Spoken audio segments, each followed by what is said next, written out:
देवान् भावयतानेन ते देवा भावयन्तु वः परस्परं भावयन्तः श्रेयः परमवाप्स्यथ। अग्रिम श्लोक है। इसमें ये कहा गया कि आप यज्ञ करें, और भगवान ने बीच में एक बात और आई कि ये यज्ञ प्रकट कब हुए, बड़ा प्रश्न हुआ।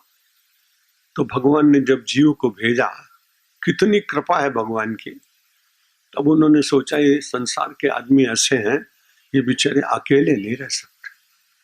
अकेले रहने वाले अच्छे, लेकिन वो समाज में कहीं मैत्री तो होती ना उनकी। जब एकाकीपन बहुत सीमा में पहुंच जाए तो आदमी विक्षिप्त हो जाता है, पागल हो जाता है। मैंने ऐसा दृश्य देखा है।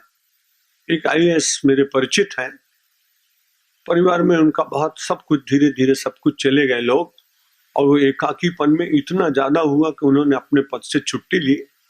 मैं उनको देखता था कि उनका नौकर कार में ले जाकर एक पार्क में बिठा देता। बड़ा भव्य व्यक्तित्व था। आईएएस होना कोई सरल काम नहीं।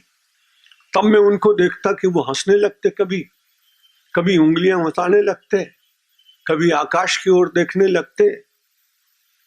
मैंने उससे पूछा उनके भृत्य से, तो उसने बताया कि 1-2 वर्ष के अंदर इनके परिवार के जितने प्रियजन थे काल कवलित हो गए, इसलिए वो पीड़ा इनको बहुत है।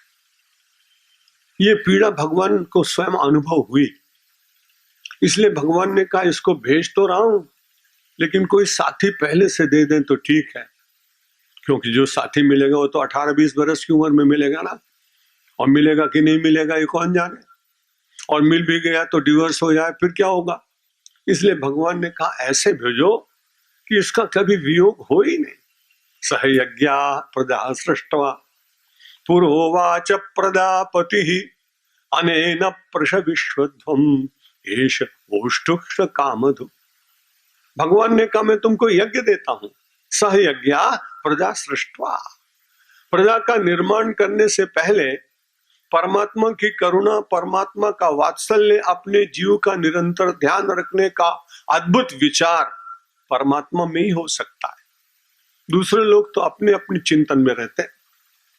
इसलिए सहयज्ञा प्रजा सृष्टवा, प्रजा का निर्माण हुआ, साथ में यज्ञ दिया गया। पुरोवाच प्रजापति, और सबसे पहले ब्रह्मा ने, निर्माण के देवता ने पास में बुलाया। उस जीव को बुला के उसके मस्तक पर हाथ फेरा, उसको आश्वासन दिए, करुणा की दृष्टि से उसे देखा और कहा मैं तुमको ये यज्ञ दे रहा। महाराज क्या करूंगा इससे? अनेन प्रसविष्यध्वम, इस यज्ञ के द्वारा तुम उन्नति प्राप्त करोगे। जिसके जीवन में यज्ञ होगा वो निश्चित रूप से ममता और दोषों से रहित होते परमात्मा के साथ धीरे धीरे मन से एकाकार होता चला जाएगा।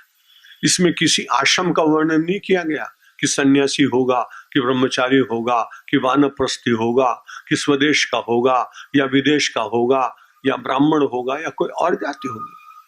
सहयज्ञ प्रजा सृष्टवा, वहां बिल्कुल कहीं डिस्क्रिमिनेशन नहीं हुआ। पहले जीव का निर्माण करते समय निर्माता ने केवल अपने अंश को मानकर और उससे कहा देवा देवा भावयता ने ना, इस यज्ञ के द्वारा तुमको सबसे सहयज्ञ प्रजा सृष्टवा पुरोवाच प्रजापति ही अनेन प्रशविष्यध्वम, इस यज्ञ के द्वारा तुम उन्नति करो। उसने कहा महाराज इससे बड़ा, सबसे बड़ा लाभ क्या होगा, क्योंकि हम सब लोग बड़े बुद्धिमान लोग हैं, थोड़ा मिले तो जल्दी से ज्यादा प्राप्त करना चाहते हैं। एक आदमी को कल्पवृक्ष की प्राप्ति हो गई थी, लेकिन जंगल बहुत बड़ा था जहां उसको प्राप्ति हुई थी। अब उसने कल्पना की कि यहाँ जंगल है, अंधेरा है, बहुत दिन तपस्या की है, अभी पर्यंक मिल जाए सोने के लिए तो बहुत बढ़िया गद्दा मिल गया, सो गया। अब सोते सोते भूख लगी थी, कोई सुंदर भोजन आ जाए तो बड़ी अच्छी बात, इसलिए एक स्वर्ण थाल में बहुत सारे भोजन के पदार्थ आ गए। अब निद्रा की तैयारी कर रहा था, लेकिन एकदम विचार आया यहां कोई है नहीं, और अगर मैं सोया और अचानक कोई सिंह आ जाएगा, कल्पना ही तो थी, जब कल्पना की तो बिस्तर मिल गया सोने के लिए, जब कल्पना की तो भोजन मिल गया। अब कल्पना की उसने कि सिंह आ जाएगा, तो सामने आते देखा, उसने कहा कहीं खा तो नहीं जाएगा, और उसने उसको विदीर्ण कर दिया। इसलिए स्वतंत्रता के कल्पवृक्ष के नीचे बैठे हुए हम 100 करोड़ लोगों को संकल्प करना अभी तक नहीं सिखाया गया। इसलिए डर लगता है कि कहीं भ्रष्टाचार का सिंह इस पूरे देश को खा तो नहीं जाएगा।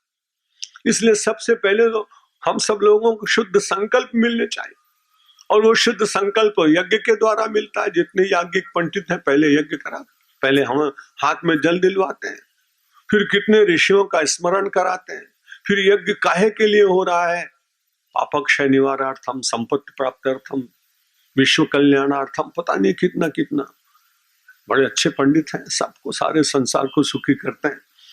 दक्षिणा न मिले तो स्वयं दुखी हो जाते हैं, बस इतनी कठिनाई जरूर रहती।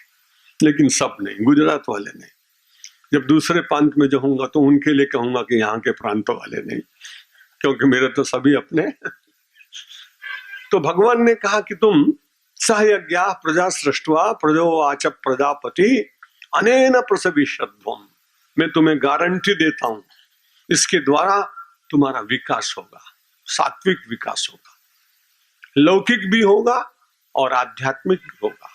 क्योंकि जब तुम बार बार अनेक लोगों को साथ लेकर के चलोगे तो वो सब लोग तुमको शुभकामना देंगे। एक बड़े बुद्धिमान प्रगतिशील व्यक्ति ने मुझसे कहा, महाराज आप लोगों ने अपनी रोटी का बढ़िया प्रबंध किया, यज्ञ चला दिए,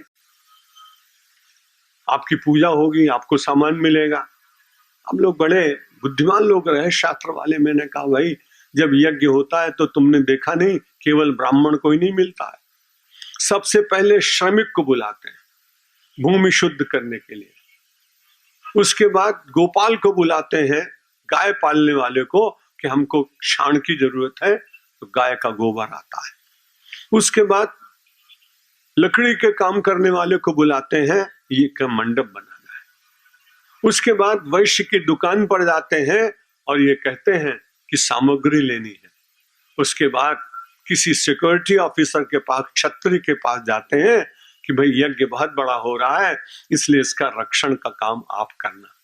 श्रमिक को मिला, बढ़ई को मिला, लोहार को मिला, व्यापारी को मिला। इसके बाद पंडित का नंबर आता है, और सन्यासी तो केवल 15-20 मिनट के लिए शुभकामना देने के लिए बुलाए जाते हैं, इसलिए हमारा नंबर तो सबसे बाद में आता है। ये समाज को पूरी तरह से बांध कर ले चलने की शक्ति सनातन धर्म में है।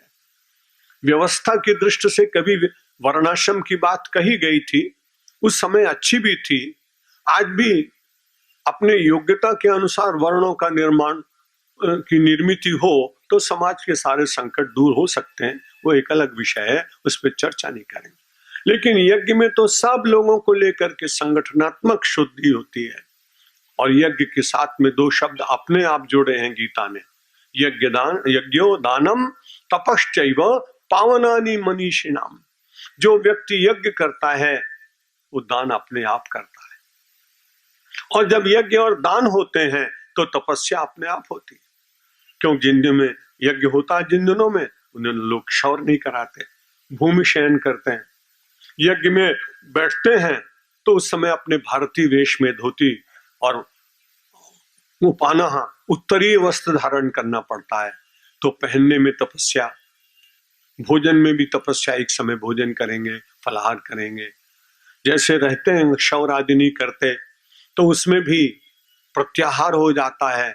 तो यज्ञो दानम तपश्चैव पावनानि मनीषिणाम।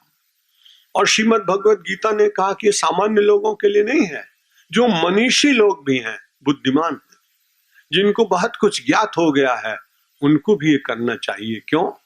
क्योंकि जैसा बड़े लोग करते हैं उसका अनुकरण लोग करते हैं। यद्यदाचरति श्रेष्ठ तत्तदेवेतरो जनः सयत् प्रमाणम कुरुते लोकस्तदनु वर्तते। श्रीमद् भगवत गीता ने स्वयं प्रश्न उठाए हैं, स्वयं प्रश्नों का उत्तर भी दिया है। यज्ञ दान और तप मनुष्यों को क्यों करना चाहिए? रामकृष्ण परमहंस से किसी ने पूछा था, आपको तो काली के दर्शन हो गए, विवेकानंद जैसा समर्थ शिष्य मिल गया, आप नित्य पूजा क्यों करते हैं? रामकृष्ण देव ने कहा, यदि मैं नित्य पूजा नहीं करूंगा तो तुम भी नहीं करोगे।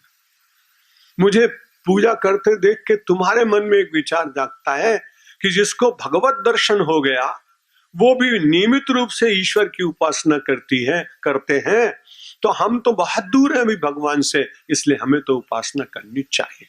यद्यदाचरति श्रेष्ठा, जैसा श्रेष्ठ जन आचरण करते हैं तत्तदेवे, उसी का आचरण का अनुकरण इतरे जनाः कुर्वन्ति, दूसरे लोग करते हैं।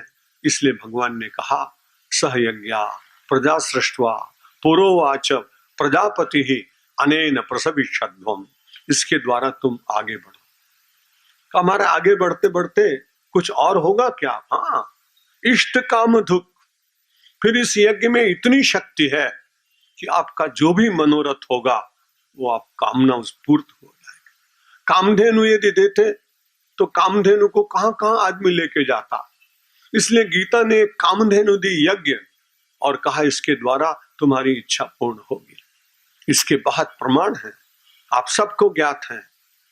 राजा दशरथ को कोई संतान नहीं थी, उस समय श्रृंगी ऋषि को बुला करके और यज्ञ कराया गया और उनको पुत्रों की प्राप्ति हुई।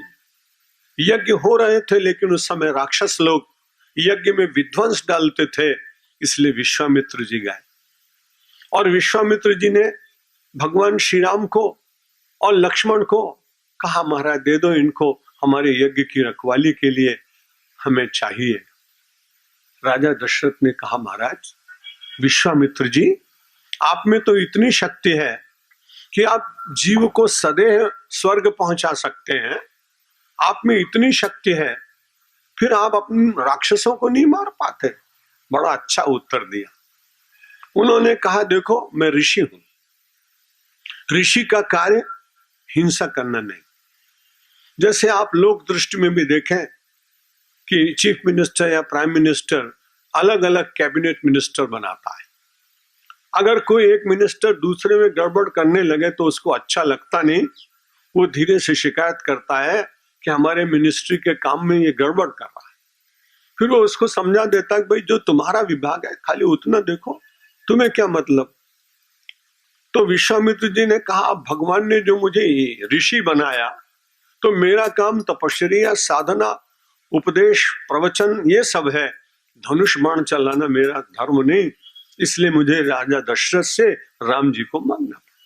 अपने आश्रम धर्म की रक्षा करने के लिए ऋषि कितना सजग दिखाई पड़ता है। और वहां भी आप देखें अगर यज्ञ करने के लिए राम और लक्ष्मण को विश्वामित्र जी न ले जाते तो कल्पना करिए क्या अहिल्या का उद्धार होता। मार्ग में वो एक प्रस्तरमयी प्रतिमा पड़ी है, कैसे क्या हुआ पुराण की बातें, उसका आध्यात्मिक अर्थ ज्यादा लगता है, यहाँ चर्चा का समय नहीं, लेकिन यज्ञ का बड़ा लाभ हुआ, अहिल्या का उद्धार हो गया, राक्षसों का वध हुआ, लोगों को विश्वास जागा कि यज्ञ में यदि कोई शौर्यवान व्यक्ति साथ में हो तो यज्ञ बड़ी अच्छी तरह से हो सकता है। इसी तरह से नंदिनी नाम की गाय की सेवा करते हुए राजा दिलीप का वंश चला था, जिसमें भगवान श्री राम हुए। यज्ञ के द्वारा बड़े बड़े कार्य होते हुए देखे गए। मुझे भी एक महापुरुष के दर्शन करने का सौभाग्य मिला। मध्य प्रदेश के दतिया नाम के नगर में एक अनाम सन्यासी रहते थे, लेकिन विद्वान इतने थे कि लोग उनके पास वेद वेदांत छंद व्याकरण उपनिषद ये सब पढ़ने के लिए आते थे। मेरे ऊपर संतों की बड़ी कृपा है, मैं तो उनका बड़ा आभार मानता हूं कि अपना दर्शन देने के लिए मुझे बुलाते हैं। कभी उन्होंने मेरा यश सुना, मुझे बुलाया गया, मैं दतिया गया। जब दतिया गया तो मैं नीचे जिज्ञासु था, वृद्धावस्था थी उनकी। मुझे ऐसा लगा इस महापुरुष के सामने मुझे ऊपर बैठने की क्या जरूरत है, मैं भूमि पर बैठ गया। 2 मिनट के लिए जैसे ही बैठा, महाराज ने कहा भाई आप खड़े हो जाओ, खड़े हो जाओ, क्योंकि मैंने आपको अपने दर्शन के लिए नहीं बुलाया, हमने सुना कि आप प्रवचन बहुत अच्छा करते हो और यहाँ शंकराचार्य की जयंती है, इसलिए आपको प्रवचन करने के लिए बुलाया, आप जाओ मंच पे। बड़ा अटपटा व्यवहार लगा मुझे कि बहुत 2 मिनट भी नहीं खड़ा रहने दिया उन्होंने, और अपने कुटीर में उन्होंने छोटा सा माइक लगवा लिया, वहीं से प्रवचन सुनते रहे।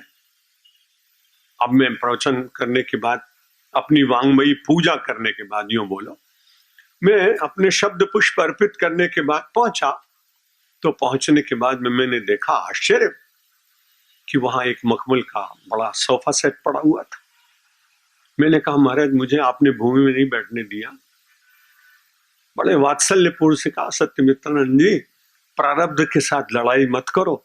ये दतिया का राजकुमार कभी मेरे पास वर्षों से नहीं आया, आज अभी मेरे दर्शन करने आया, तो मैंने कहा आज एक बड़ा मूल्यवान अतिथि मेरे यहाँ आया है, तुम जल्दी से जल्दी कोई व्यवस्था करो। तो दतिया के राजमहल से ये महल भेजा गया है आपके लिए, आप चुपचाप बैठ जाइए।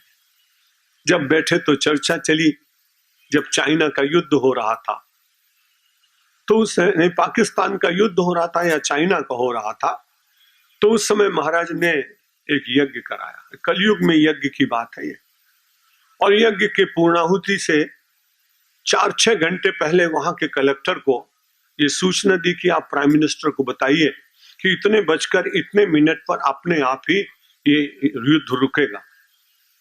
और बिल्कुल ठीक उसी समय पर वो युद्ध में वहां रोक दिया गया, नहीं तो और ज्यादा क्षति होती देश को।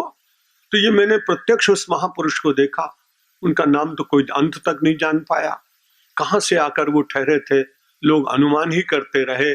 तो यज्ञ में जैसे कलयुग में लाभ होता था, सतयुग में होता था, त्रेता में होता था, द्वापर में होता था, आज भी श्रद्धा पूर्वक यदि कोई यज्ञ का अनुष्ठान किया जाए तो भगवान ने कहा इष्ट कामधुक, आपकी जो कामना है, जो आपका इष्ट है, जो आप चाहते हैं, वो आपको मिल जाएगा।